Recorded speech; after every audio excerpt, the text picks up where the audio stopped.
Welcome in, folks.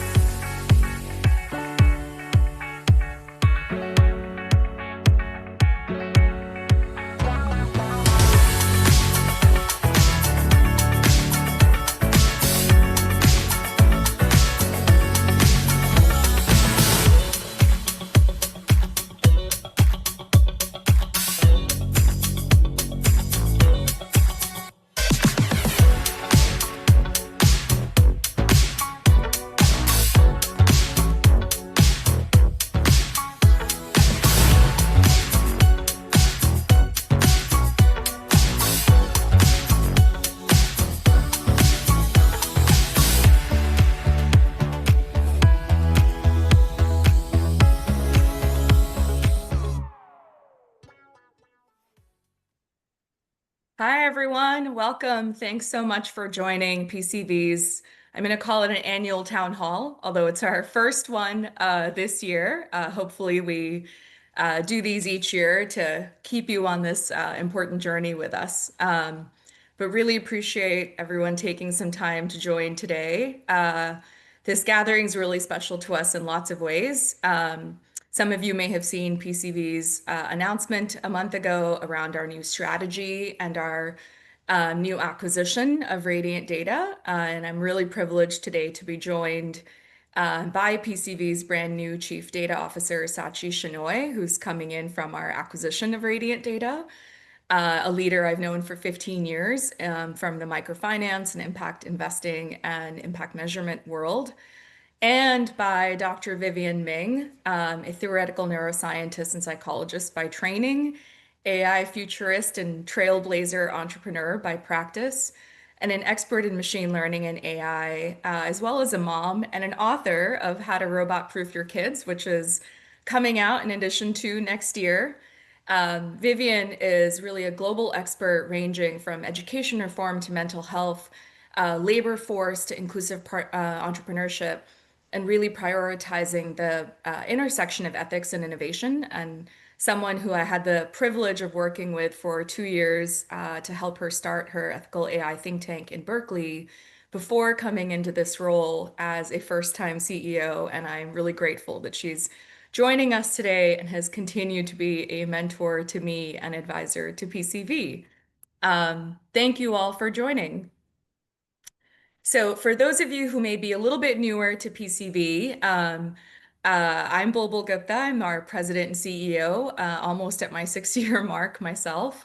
And we are a nonprofit community investor dedicated to unlocking economic opportunity and climate resilience through the power of entrepreneurship and a good quality job in this country. And we do that through a variety of programs and services, but really looking at affordable capital, high quality mentorship, and research, technology, and now AI tools, all designed to help entrepreneurs grow, hire, and prosper. As I was saying earlier, last month, some of you may have seen our announcement of PCV's first acquisition of Radiant Data, a mission-driven AI and tech startup that's really going to help us accelerate our ambitious 2030 goals of being able to deploy 100 million in restorative capital and strengthen and deepen the impact and reach with which we're able to do that while unlocking economic opportunity. Sachi is someone I've known for many, many years, 2 impact startups ago and 2 jobs ago for each of us, but who's come in as an advisor and data partner to PCV over the last 4 years, helping us to pilot and scale our own technology stack and are testing our AI worker voice tools with their AIKKA tool that we'll talk a little bit about across our national good jobs work as well. Over the last 27, almost 28 years now of PCV's life cycle, we have deployed about $65 to $70 million and created over 40,000 jobs. And in the last 3.5 years, we transformed PCV strategy into what we call restorative capital, right? How do we make sure that we are addressing the market failure for which our industry of CDFIs was born for, and returning to PCV's origins as one of the country's first impact investment funds, all to design capital structures, fund innovations, mentorship, mimicking that sort of venture model of check plus high quality mentorship to advance the success and resilience of that business, as well as the financial health and well-being of the entrepreneur and their workers. And so how do we do that? By co-creating fund innovations by, for, and with our community and clients. And over the next 4.5 now years, from 2025 to 2030, as you can see here, we're really committing ourselves to not only scaling up our restorative capital across the state of California and even more deeply into communities that have been historically underserved, but also enabling technology and AI tools to really fulfill PCV's high tech, high touch mantra that we use internally of how do we make sure we're always balancing being high touch with underserved communities we serve while being high tech in how we operate and how we scale and how we uh, leverage our talent best. And we're going to be able to do this with also an increase in our climate capital deployment that we have really pioneered and integrated into PCV over the last year and a half. More of the restorative place-based funds that we have done 3 of now, and I'll talk a little bit more about our LA fund in a minute. And start some deeper work in partnering in Indigenous communities that we have really started to do more deeply this past year and a half or so. Next. Some of you may remember when we started the restorative capital strategy about 3.5 years ago, there were sort of 3 driving principles behind taking us from the previous model of PCV, which had become a lender from being an equity investor, had a business advising mentorship program, and had a research and consulting impact investing practice. The 3 driving principles that we shifted PCV's business model to be much more integrated around were, 1, how do we decolonize capital and reimagine what capital can look like when it is designed by, for, and with community? 2, how do we then democratize access to that affordable capital, to high quality, culturally competent mentorship, and now to data with our new data hub and our Good Jobs Lab research work for the roughly half of Americans who don't necessarily have good access to those tools and services, but who stand to unlock almost $8 trillion in GDP growth and innovation in this country if underestimated entrepreneurs were fully invested in. And that's a Kellogg research from a few years ago we can certainly share further. So in our redesign of restorative capital and the launch of our lab 3 years ago, we're really looking at how do we make sure we are designing our capital and mentorship programs to be best positioned towards economic mobility and good quality job outcomes to see financial health improvements in our clients and their workers, right? And so now with our new Radiant Data Hub, we're also going to be able to not only strengthen our own data analytics and measurement work in-house, our impact underwriting work, which Sachi will talk about a little bit further, but we're also creating an industry-wide initiative to be able to help support ethical AI and technology services, almost as an infrastructure as a service for the field of CDFIs and mission-driven investors and funders. 2 weeks ago, we launched our 3rd place-based fund and our first in LA called Restore LA to really support our small business community that was pretty devastated following the wildfires in January and early February, as well as with continued civic unrest, protests, ICE raids, immigration challenges that we've seen throughout the city, and we know will continue, sadly. So how do we show up to support our small businesses across the city of LA and county to really make sure that as grants programs end post-wildfire and different types of capital programs start, that we're catching folks from falling through another economic cliff with extra affordable restorative capital launched in 8 languages to really support LA's broad communities. Again, with our free technical assistance program that's provided in 50+ languages, and this time with some pro bono legal aid support for those who need some additional support in this time.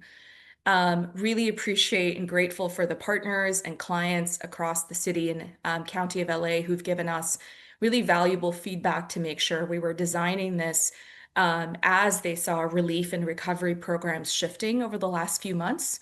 And it's our first place-based fund launched with some access to our climate resilience programming from the beginning. We've also been at work over the last year and a half to be able to do much more with our Climate Resilience Mobilization Fund across the state. This was really the last piece of our previous strategy that we finished integrating last year to be fully designed for the just transition of climate, economic, and social justice, to be able to make sure that we are analyzing across the state in this sort of map that you can see here. Where are there economically underserved communities? Where are there climate challenged communities? And how do we best understand where some of those communities are, where the opportunities are with small businesses, supply chains, to be able to support those small businesses to be part of the climate economy? Something we know is also an economic imperative of our country and our world. Um, and one example here is Family Laundry that you see pictured, which is right here in our hometown of Oakland in the Fruitvale district. And what Family Laundry is doing is not only laundry and dry cleaning service, but over the last few years, they have revamped to be a green business. And we were able to co-invest with a couple of other investors to support Family Laundry in installing an electrical vehicle charging entire sort of parking lot where they can not only charge their own delivery truck fleet to be net zero as a business, but it also allows for stations where other local businesses can access those charging stations for their own delivery fleets. And we've had two or three of our other small business clients switch to electric vehicles over the last few years for their delivery and catering businesses. And so you can see where, in a community like the Fruitvale, you're not only creating good, better and better quality jobs and green jobs, but you're also catching energy emissions and helping to create sort of a hub for the community to be able to access. And this is the kind of work that we are going to be uplifting in our new commitment around good and green jobs that we're launching at the Clinton Global Initiative in New York in a couple of weeks. And one of the other pieces that I mentioned briefly earlier, but we've been working on this for a couple of years, slowly sort of behind the scenes with a handful of partners to really make sure that we were better and better understanding how to serve and reach more and more Indigenous communities and entrepreneurs, particularly in our home state of California, with full access to our capital and our mentorship and other programs. Um, we know that California has the largest population of Native American folks in the country. And so if that is the case, both urban, rural, tribal, not, how do we make sure we're partnering responsibly with organizations, both, again, entrepreneur serving organizations or tribal organizations who are closest to that trust building with the communities? And so, for example, here you will see Chris's Fry Bread Truck is one of our newest deals with our lending program this summer. But it's a small business client in Santa Rosa, California, referred to us by the affiliated tribes of Northwest Indians.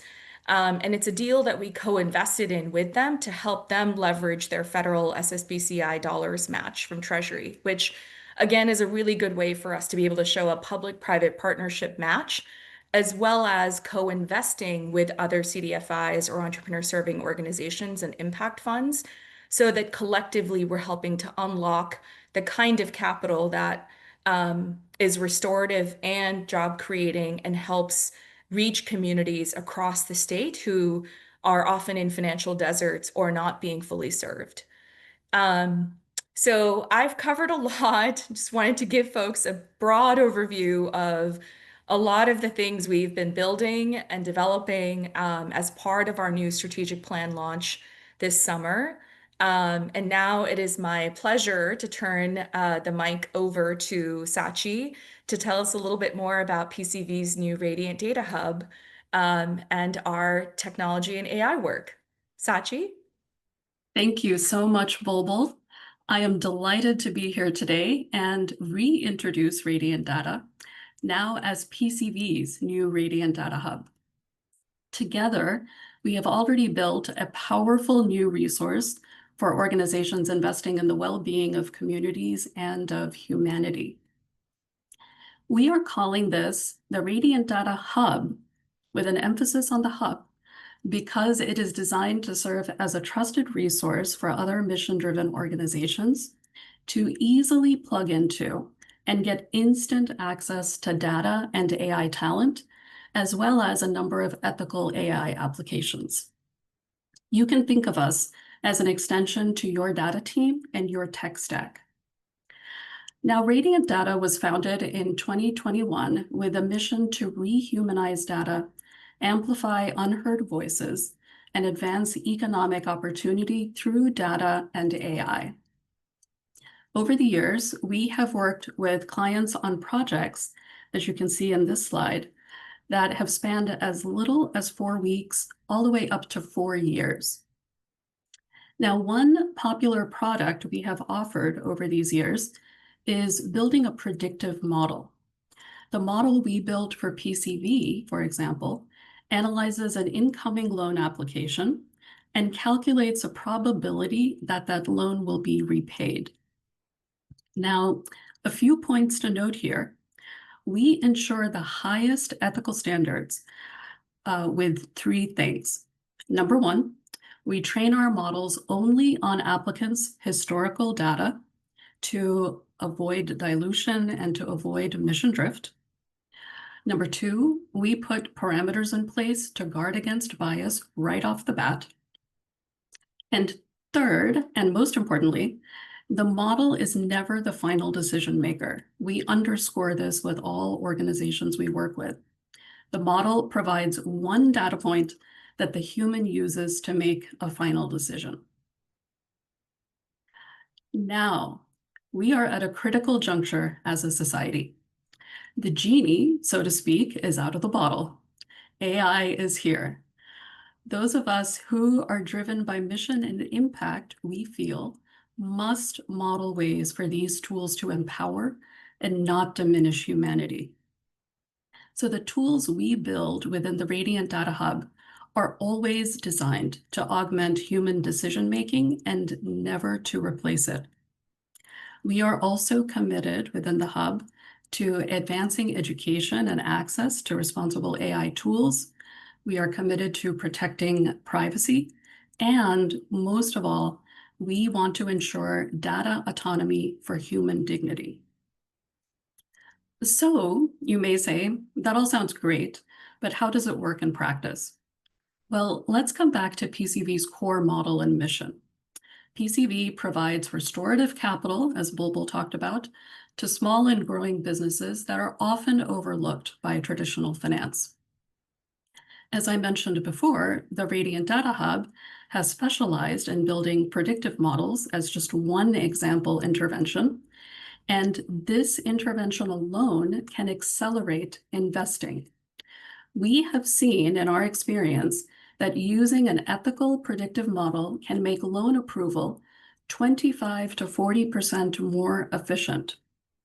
And this leads to more capital getting deployed, which leads to more small businesses getting funding.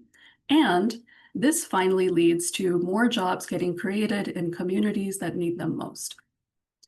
With the new model we built for PCV, we are also building creative ways to track impact scoring along with the financial scoring of those loans. And this means that we are able to collect feedback directly from those who we invest in. So this brings me to another application we have developed at Radiant called AIKKA. AIKKA is a smartphone-based feedback collection tool. We have made it easy for mission-driven organizations to ask open-ended questions. Push these questions out to small business entrepreneurs and their workers and collect conversational voice-based responses. AIKKA works in most major languages. With the help of AI, we can aggregate all the responses we receive, translate them, transcribe them, and then synthesize them to lift up the most critical insights. We can also structure and visualize the feedback in a format that is conducive and most meaningful for the organization. For example, we can create interactive dashboards or multimedia stories. So far we have talked about PCV's acquisition of Radiant data and two examples of many of how AI is being harnessed ethically to power its ambitious 2030 strategy. You may be wondering, well, what does this mean for my organization? Well, I'm glad you asked. We are opening access to 10 fellow CDFIs to join the Radiant Data Hub as Radiant Data Champions this month and next. Champions are early adopters and will get exclusive access to predictive algorithms, AIKKA, and other tools that we are on the cusp of launching. Champions will also support our efforts to build a data commons repository to benefit the wider CDFI ecosystem. So I would invite you to please connect with us if you are interested. And now I will turn it back to Bulbul to introduce our special guest. Thank you so much. Thanks, Sachi. It is my utmost pleasure, privilege to be able to announce Dr. Vivienne Ming joining us as a special guest speaker. I introduced Vivienne a little bit earlier, but for those of you who may have joined a few minutes late, Dr. Ming is a theoretical neuroscientist, psychologist, and a AI expert who has really worked in, designed, and innovated tools for how to use AI, but with ethics and really to unlock human potential from early childhood through to adulthood, from education to workforce. And it's been it was a great honor to get to work with her for a couple of years before coming into PCV. Vivienne, over to you.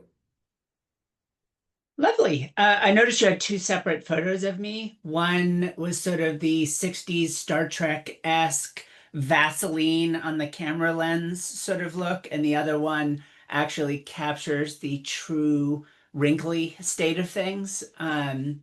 I haven't decided which one I prefer. It's lovely to be with you all. You're about to discover in the next 6 minutes why no one invites me on the radio. I have no short answers for anything. Nonetheless, let me start with this. I am bullish about AI, not because it's a magic wand, but because the first thing I ever built 30 years ago, believe it or not, with funding from the CIA, this was my undergraduate honors thesis, to analyze people's faces to tell if they were lying, we later got to use to reunite orphan refugees with their extended family members. I got to build into this very pair of Google Glass to help autistic kids learn how to read facial expressions. It's a tool, an immensely powerful tool. Right now, there seems to be, will it destroy the world? Will it magically save it? Is it nothing at all? I am radically moderate. It is one of the most powerful tools ever built, and it will reflect our own selves right back at us. And over the last 30 years, in fact, right now, I have a project using epigenetics in AI. We built the first ever biological test for postpartum depression. For the first time ever, moms could know before they experience symptoms whether or not they were likely to have the most common complication in pregnancy. Please do not tell anyone. The project got started under lockdown, looking at why trans people commit suicide. So don't tell anyone, because now we get to help everybody, regardless of what political party they're a part of, not suffer from depression. Another project is using AI and a variety of neurotechnologies to treat Alzheimer's. Another we're launching in the EU is using AI to identify what we're calling dignity wounds in political discussions online, and then target those people with messages, real social messages, not created by a bot, but ones we have already identified are likely to influence that person and increase their sense of powerful pluralism and seeing others as real human beings and not as the enemy. These are things AI can do if we choose to use them that way. And my fears are also a little unusual. I'm not worried about AI taking over the world. I'm not worried about bias. Humans are biased. AI is biased. Now what? How do we still find value in the world? What I'm worried about is AI doing exactly what it says on the label, but only doing it for the bank and not for the lendee of a loan. Only doing it for the hirer and not for the job seeker. Those are the things that keep me up at night. And those are the projects I get to work on through my philanthropic work and through my research at UC Berkeley. And right in that space, even when it comes to sort of Main Street entrepreneurialism, there's projects I've gotten to work on. I know I'm supposed to keep it short, so I really will end with just a couple of these. One is just right here. It's in my book. We call it the Nemesis prompt. Everyone wants to use AI to make their life easier. That's how it's being sold by the people making it. It is, in fairness, how the majority of users are using it. You can look at studies of students, including university students. You could use it how companies are deploying it. Everyone's looking for ease and efficiency in their life. In the Nemesis prompt, which I actually used to write my book, I say, Gemini, Claude, GPT, doesn't matter. You are my nemesis, my lifelong arch enemy. Here is the new chapter of my book. Discover everything I've said that's wrong. Tell me in detail why and explain how I can make it better. I never use AI to make my life easier. I never use it to write a line of anything that I could have written myself. I use it to make my life harder in the ways that make me better. And that's a concept that came out of my work in neurotechnologies. I don't want to build cyborgs to do what people can do for themselves. I want to build amazing, better people that just so happen to have AI or neurotechnologies helping them. And if we take it beyond the Nemesis prompt and really think about what that means to deploy, there is some exciting new work here. In my own companies and now in some simulation work we're doing, we're looking at how even a small Main Street business can actually use AI to not just simulate a survey or simulate actually running a workshop with potential customers, but actually look at the difference between people, what people say they will do and their actual behavior. So you can run scenarios and ask it, simulate this variety of people with different beliefs and different interests. And now we're having a sale. We're opening a new branch. We're trying a new product. Tell me what they're going to say in a focus group, and then tell me what they're actually going to do when we launch the product. And in these things, what's amazing is how often those two things diverge. It's always been difficult for smaller scale business owners to find truth about their customers. But even when you can get truth in the form of a survey, is it really how they behave when you launch? When you launch a new product, when you launch the business, now we have the chance to begin to test this ahead of time. Is it the same thing as launching in the real world? No, but it gives you this power of understanding. So there is a whole slew of potential new technologies, but I'm going to end on a cautionary note. I actually teach this in my class at the Neurotech Collider Lab at UC Berkeley. There's something we call the shallow deep dilemma. There is an amazing deep product that will positively transform your customer's life. And there is a shallow, potentially even harmful product, which unfortunately is what the majority of them will choose to use the majority of the time. And I know we want to believe everyone is a good person in the depths of their heart, but the depths of the heart isn't often how customers make their decisions day to day. Being able to understand that as a first-time entrepreneur, for me as a 12th time entrepreneur, to understand the difference between who people could be in your imagination, who they will be in the brutal reality of day to day. But let's take it to the next step. What can you do to bridge that gap and take them from the shallow, harmful product to something deep, particularly when we're talking about AI? That is an amazing transformation because it takes it away from automating jobs and creating shoddy products that make people feel good but don't actually help, towards something that is effortful and challenging, but it builds better people. And these are some of the real realities that we're teaching entrepreneurs at elite levels at Berkeley, but it even comes back to the day-to-day on the main street. How do I use tools in my company, and how do I build tools in general for the real world that actively makes their life better? And by the way, why not the same for you? Why not use these tools in ways that make you a better person? And unfortunately, it's a tension because these very products are hard and they're challenging. I said I was going to shut up, but let me ground it with 30 more seconds. AI tutors, one of the dreams of the AI education world. And there is a simple rule born of 50 years of research. If the tutor ever gives you the answers, you never learn anything. The actual tutor that helps is the one that never gives answers. It's Socrates, and it drives the students fucking crazy. They hate it.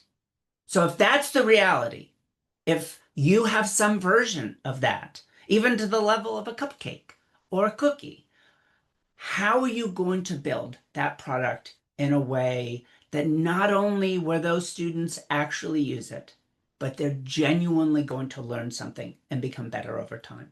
And I think that's the challenge we have in front of us. I hope in my extremely short time, I've given some concrete examples of some exciting new futures, but there is a whole lot more to be done. And the main lesson here is never take the easy step, never make the easy choice. Challenge yourself, regardless of whether AI is involved or not. You will always come out better if you lay out the stronger challenge for yourself. Aw, thank you so much, Vivian. I'm so sorry you can't hear the silent applause on a variety of mutes, but I'll just assume they hate me. no, for those of you who know me better, I hope you can get a taste of why uh, working with Vivian closely for 2 years is her voice is like always in the back of my head. Um, like honestly shifted how I parent, how I teach, to try to make sure you were driving more towards like intrinsic motivation and not extrinsically chasing motivation. And that whole concept of not just feeding, like using AI to make your life easier, but that sort of feeds that extrinsic motivation piece. But how are we actually using it to advance our critical thinking? And like human harder is sort of a phrase I've been using internally in my team to make us really think about how we need to show up as humans even more in balance with tools that we can be using to, whether it is doing our work or whether it is serving our clients and customers.